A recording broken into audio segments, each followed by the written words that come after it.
Dear students, जैव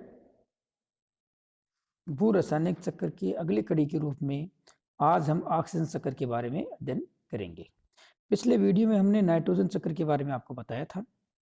nitrogen चक्र में हमने बताया था कि पौधे जो हैं वो डायरेक्ट वायुमंडल में उपस्थित नाइट्रोजन को ग्रहण नहीं कर सकते। अब डायरेक्ट नहीं कर सकते तो क्या करेंगे? तो होता क्या है कि विभिन्न प्रकार के जो बैक्टीरिया पाए जाते हैं, कई प्रकार के हमारे वातावरण में बैक्टीरिया पाए जाते हैं। वो बैक्टीरिया जो वायुमंडलीय नाइट्रोजन होती है उसको नाइट्रेट के रूप में उसका क्या कर देते हैं, स्थिरीकरण कर देते हैं। और ये जो नाइट्रेट जो होती है वो उसके बाद में पौधे ग्रहण कर लेते हैं। इसके अलावा वातावरण में जब बिजली कड़कती है बरसात के टाइम में, तो बिजली के कड़कने से भी क्या होता है, नाइट्रोजन का वियोजन हो जाता है और वो नाइट्रेट में परिवर्तित हो जाती है। इस नाइट्रेट को बाद में क्या करते हैं, पौधे ग्रहण कर लेते हैं। पौधों से शाकाहारी जीवों में, शाकाहारी जीवों से मांसाहारी जीवों में, और इन सब की मृत्यु से ये वापस वायुमंडल में क्या हो जाती है, मुक्त हो जाती है। इस प्रकार से आपका क्या हो जाता है, एक साइकिल निर्माण हो जाता है। इसके अलावा नाइट्रोजन का स्थिरीकरण एमिनो अम्ल के रूप में, अमोनिया के रूप में होता है। ये अमोनिया गैस जो होती है उसके बाद में एमिनो अम्ल के निर्माण में काम में आती है। इस प्रकार से जो पौधे होते हैं ये नाइट्रोजन को ग्रहण कर लेते हैं। जब वायुमंडलीय नाइट्रोजन की पूर्ति हमारी पौधों को नहीं हो पाती है या वायुमंडलीय नाइट्रोजन कम रह जाती है, उस टाइम क्या होता है कि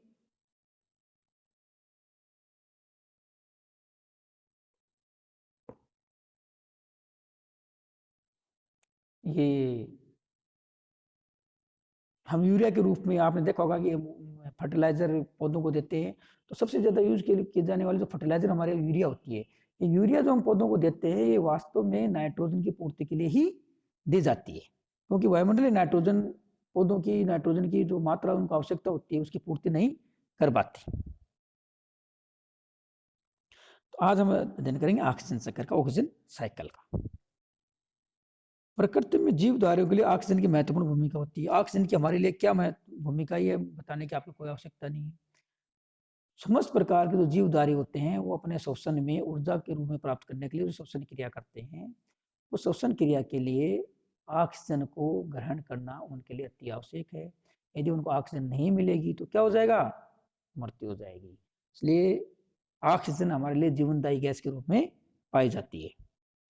प्रकृति में जीवधारियों के लिए ऑक्सीजन की महत्वपूर्ण भूमिका होती है, आप सब जानते हैं, क्योंकि जीवन को संभव बनाती है। इस पृथ्वी पर जो जीवन है उसको संभव बनाने में सबसे महत्वपूर्ण योगदान किसका है, ऑक्सीजन का है।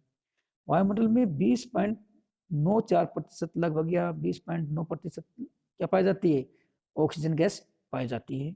ये कार्बन डाइऑक्साइड, जल एवं विभिन्न ऑक्साइडों एवं लवणों के रूप में भी पाई जाती है। यानी गैस के अतिरिक्त विभिन्न प्रकार के लवण है, विभिन्न प्रकार के जल के अंदर कार्बन डाइऑक्साइड के कंपोनेंट के रूप में भी मिलती है।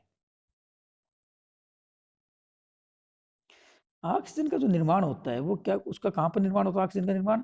ऑक्सीजन का निर्माण जो हमारे सोपोशियरी पौधे होते हैं, यानी ऐसे पौधे जो अपना भोजन स्वयं निर्माण करते हैं, तथा सागरीय परितंत्र में मेरान इकोसिस्टम में पाए जाने वाले पादपों, प्लैंक्टन इत्यादि के द्वारा प्रकाश संश्लेषण की क्रिया की प्रक्रिया के द्वारा होता है। जब विभिन्न प्रकार के पौधे, सोपोषी पौधे प्रकाश संश्लेषण, सूर्य की प्रकाश की सहायता से वायुमंडलीय कार्बन डाइऑक्साइड और जल की हाइड्रोजन की सहायता से प्रकाश संश्लेषण की क्रिया के द्वारा कार्बोहाइड्रेट का निर्माण करते हैं, तो इस क्रिया में ये किसका निर्माण भी करते हैं, ऑक्सीजन का निर्माण भी करते हैं। कुछ मात्रा में ऑक्सीजन का निर्माण विविध खनिज ऑक्साइडों के रिडक्शन के द्वारा भी होता है। इस प्रकार वायुमंडल में जो ऑक्सीजन स्टोर रहती है उसका उपयोग कौन करता है, विभिन्न प्रकार के स्थल और सागर में पाए जाने वाले जीव जंतु करते हैं। जीवाश्म ईंधन, खनिज तेल, कोयला आदि तथा लकड़ी के दहन से ऑक्सीजन का उपयोग करते हैं। यानी विभिन्न प्रकार के जीवाश्म ईंधन जो होते हैं, कोयला होता है, पेट्रोल वगैरह जो होता है, इसके जलने के लिए ऑक्सीजन आवश्यक है।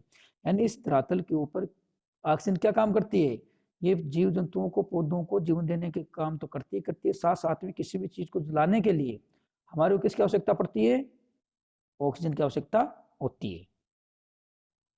ऑक्सीजन की कुछ मात्रा जल में भी पाई जाती है और नदियों द्वारा सागरों में पहुंचकर वहां पर विभिन्न प्रकार के अवसादों में मिल जाती है। कुछ समय पश्चात यही ऑक्सीजन अवसादी ऑक्सीजन के भंडार के रूप में संचित हो जाती है, जो दीर्घकाल तक बनी रहती है। इस चक्र के अंतर्गत स्थलीय एवं सागरीय जीवों द्वारा प्रकाश संश्लेषण के समय उत्पन्न ऑक्सीजन वायुमंडलीय ऑक्सीजन में प्रविष्ट होती है जिसका उपभोग सागरीय व स्थलीय जीवों द्वारा श्वसन के दौरान किया जाता है। इसके अतिरिक्त ऑक्सीजन की कुछ मात्रा जीवाश्म ईंधन तथा लकड़ियों के दहन में भी काम आती है। इस प्रकार प्रकृति में ऑक्सीजन का चक्कर चलता रहता है। आप ऑक्सीजन चक्कर देख रहे हैं, जो स्क्रीन पर आपको दिखाई दे रहा है, आप उसको ध्यान से देखिए।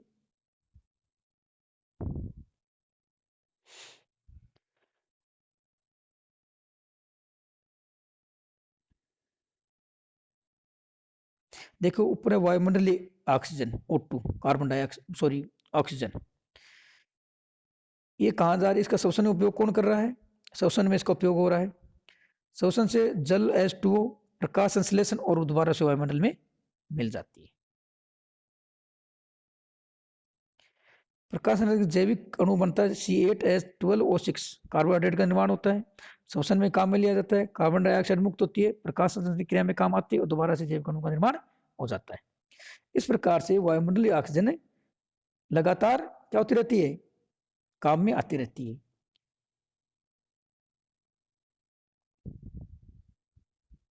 तो ऑक्सीजन का निर्माण कैसे होता है? ऑक्सीजन का निर्माण होता है प्रकाश संश्लेषण की क्रिया की सहायता से। विभिन्न प्रकार के जो सोपोषी पौधे होते हैं वो ऑक्सीजन का निर्माण करते हैं। ये ऑक्सीजन काम में कौन लेता है? ये ऑक्सीजन विभिन्न प्रकार के जीव जंतु जो हैं वो अपने श्वसन की क्रिया के अंदर काम में लेते हैं और दोबारा से CO2 के रूप में इसको वायुमंडल में निर्मुक्त कर देते हैं। इस प्रकार कुछ प्रकृति में जलने के लिए, लकड़ी के दहन के लिए, विभिन्न प्रकार के पेट्रोल वगैरह है, खनिज ईंधन जो है उसके दहन के लिए भी क्या काम आती है, हमारी ये काम में लिया जाती है। क्या ली जाती है?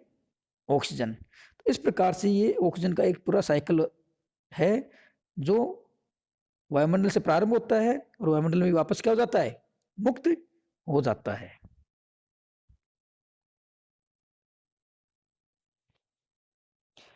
नेक्स्ट जो अंतिम भू जैव रासायनिक चक्र है उसमें हम जलीय चक्र के बारे में बात करेंगे, हाइड्रोलॉजिकल साइकिल के बारे में बात करेंगे।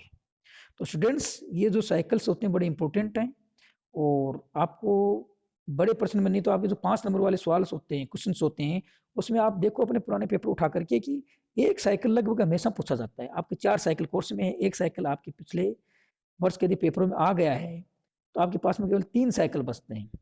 उन 3 साइकिल्स में आप जो चित्र बना हुआ है साइकिल का, एक चित्र को यदि एक आप चित्र को याद कर लेंगे तो अपने आप आपका जो उत्तर है कंप्लीट हो जाएगा। उस चित्र को देख देख करके आप अपने साइकिल के बारे में थ्योरी भी लिख सकते हैं और चित्र को आप बना दीजिए। तो एक बहुत स्पष्ट और सरल क्वेश्चन है, इसको आपको ध्यान में रखना है एग्जाम के लिए। 5 नंबर वाला जो प्रश्न होता है, क्वेश्चन होता है, उसमें इसके आने की संभावना बहुत ज्यादा होती है। तो इकोसिस्टम या ये साइकिल्स आपके जो सेकंड यूनिट है उसमें एक तरफ इकोसिस्टम के बारे में बताया गया, एक तरफ ये 4 साइकिल्स हैं। तो या तो क्वेश्चन इकोसिस्टम का आएगा या साइकिल का आएगा, या ज्यादातर संभावना ये रहती है कि आपके जो प्रश्न अथवा में आता है 5 नंबर का सवाल, तो एक क्वेश्चन इकोसिस्टम में से आ जाएगा और एक क्वेश्चन कहाँ से आ जाएगा, इन साइकिल्स में से पूछा जाएगा। तो ये भी आपके पास ऑप्शन रहता है कि सेकंड चैप्टर में आप यदि 3 साइकिल याद कर लेते हो तो आपका एक 5 नंबर का क्वेश्चन पॉसिबिलिटी 100% हो जाएगा। तो इसको अच्छी तरह से ध्यान रखना आपको, बड़ा इंपॉर्टेंट है और इसमें अच्छे मार्क्स मिलते हैं क्योंकि इसमें चित्र भी बनता है और थ्योरी भी होती है।